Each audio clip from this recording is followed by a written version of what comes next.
बिस्मिल्लाहिर्रहमानिर्रहीम। अस्सलामुअलैकुम। वो पर अमीर थे कि अच्छा इलाज हो तो शीज़ा जल्दी होश में आ जाएगी। ये वो बहुत बड़ा महंगा हॉस्पिटल था। यहाँ पर शीज़ा का इलाज अच्छे तरीके से चलता, जबकि सरकारी हॉस्पिटल की हालात बहुत ख़राब थी। मगर एक माह तक जब शीज़ा को होश नहीं आया था और इस महंगे हॉस्पिटल के 1 महीने के बिल लाखों में पहुंच गए, तो होना चाहते हुए 1 माह बाद शीज़ा को सरकारी हॉस्पिटल में शिफ्ट करना पड़ा। हम सब में हर रोज कोई ना कोई शीज़ा के पास जाता था। अब्बा और भाई में से कोई ना कोई राज शीज़ा के साथ वहाँ रहता था। ऐसे 2 माह गुजर गए। भाई को सब ने बड़ी मुश्किल से शादी के लिए राजी किया। भाई बोलते थे, जब तक शीज़ा ठीक नहीं हो जाती मैं शादी नहीं करूँगा।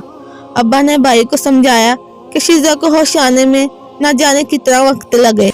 हम पराई बेटी को ऐसे लटका कर नहीं रख सकते। जबकि शादी की तैयारियां भी दोनों घरानों की तरफ मुकम्मल थी। मजबूरन भाई को अब्बा जी की बात माननी पड़ी। भाई की शादी भी होगी, वैसे नहीं हुई जैसे हम सब के अरमान थे, मगर जैसे तैसे कर हो गई। मैंने इनमें से एक जोड़ा भी नहीं पहना था जो मैंने शीज़ा ने साथ बनाए थे। मैंने सोचा था जब शीज़ा ठीक हो जाएगी तब किसी और फंक्शन में हम दोनों ये कपड़े पहन लेंगे। सैमा हमारी भाभी बनकर आ गई। सैमा बहुत अच्छी लड़की थी, हमारी कज़न भी थी। जल्दी ही मैंने सारा घर संभाल लिया, क्योंकि अम्मी ने शीज़ा का इतना सदमा लिया था कि बीमार रहने लगी थी। अब उनसे कोई काम नहीं होता था। मेरा आधा वक्त पढ़ाई करते गुजरता था तो आधा शीज़ा के पास गुजरता था। मैं इससे बातें करती रहती कि आज ऐसा हुआ, आज वैसा हुआ। एक एक बात, रोज़मर्रा के किस्से मैं शीज़ा को बताती। मुझे ऐसा लगता था वो मेरी बातें सुन रही हैं। डॉक्टर भी बोलते हैं हो सकता है वो आपकी बातें सुने और समझ रही हो। आप इसके साथ ज़्यादा वक्त गुजारा करें तो वह जल्दी भी इस कोमे से निकल सकती हैं। मैं इसकी तरफ दुख से देखकर रह जाती। घर में हर वक्त जिसकी वजह से रौनक हुआ करती थी, आज वो ही सन्नाटों में अटकी थी। जो सबकी चहकती गुड़िया हुआ करती थी, वो बस एक मुर्दा सा वजूद बन चुकी थी। मैंने खुद को आने में देखा तो हैरान रह गई। मेरी आंखों के नीचे शदीद गहरी स्याह हल्के थे जो मेरे रोने की और तजियों की एक्सी कर रहे थे। गुलाबी चेहरे जो जर्द परते मुरझा सा गया था। ध्यान पान सा वजूद जो बिल्कुल डल सा गया हो। अपनी हालत पर गौर करते मेरी आंखों से फिर से आंसू रवां हो गए। जो मेरी एक आंसू पर तड़प जाती थी, आज उससे मेरे रोने से कोई फर्क नहीं पड़ रहा था। मगर वह बेचारी भी क्या करती, वो अपने बस में तो नहीं थी। वो वजूद से भी बेनियाज थी। मैं शीज़ा के लिए दुआएं करती थी। मेरे सजदे लम्बे हो गए थे। 1.5 साल गुजर गया मगर शीज़ा को होश नहीं आया। अब सब थकने लगे थे। भाई अपने जॉब और अपनी बीवी बच्चों में इस कदर गुम मिल गया था कि भूल से भी बहन को खबर लेने नहीं आता था। कसूर इसका भी नहीं था, इस पर बहुत सी जिम्मेदारियां आ गई थी। दूसरा नंबर भाई कभी कभार जाता और अम्मा अब्बा को भी ले जाता। डॉक्टर हमें बोलते थे, आप लोग परेशान ना हो, यहाँ पर 24 घंटे स्टाफ रहता है। जैसे ही इनके अंदर कोई इम्प्रूवमेंट आई हम फौरन आपको तलाक कर देंगे। इसी दौरान मेरी भी मंगनी हो गई। मेरी मंगनी मेरे अफान कज़न से हुई थी। अफान अच्छा लड़का था, मुझे अक्सर फ़ोन करता था, मुझे हौसला देता। जब मैं हिम्मत हारने लगती, अफान मेरी हिम्मत बांधता।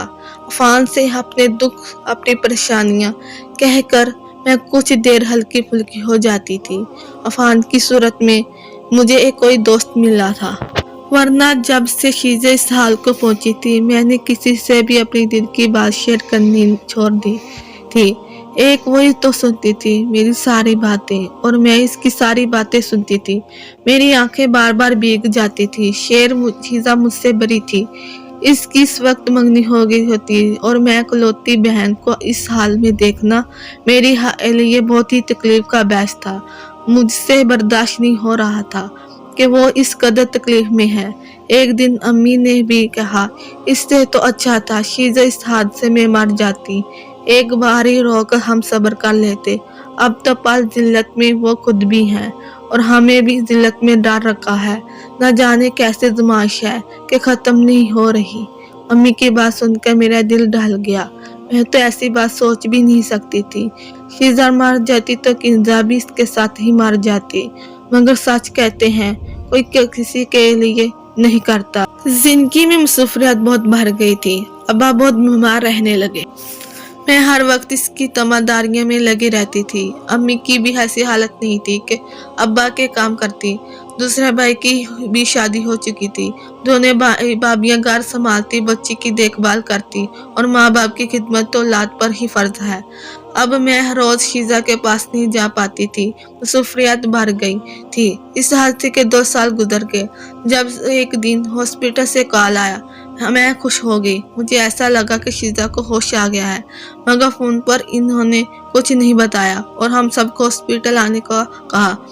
तब फिर से हमारे अंदर खौफ जन्म लेने लगे। कई शीजा डरते डरते जब हम हॉस्पिटल पहुंचे तो हमारे लिए एक दिल दहलान देने वाली खबर मुंतजर थी। ये खबर सुनकर सबको सांप सूंघ गया था। ऐसा लग रहा था हमारी आजमाइश कभी खत्म नहीं होंगी, बल्कि दिन ब दिन बढ़ती ही जाएंगी। जिंदगी इस कदर मुश्किल हो सकती है, मैंने तो कभी इस बात का तसव्वुर भी नहीं किया था। प्यारे दोस्तों, इस कहानी का अगला पार्ट इसी वक्त इसी टाइम अपलोड कर दिया जाएगा। ये कहानी उन लोगों तक पहुंचेगी जिन लोगों ने चैनल को सब्सक्राइब किया होगा।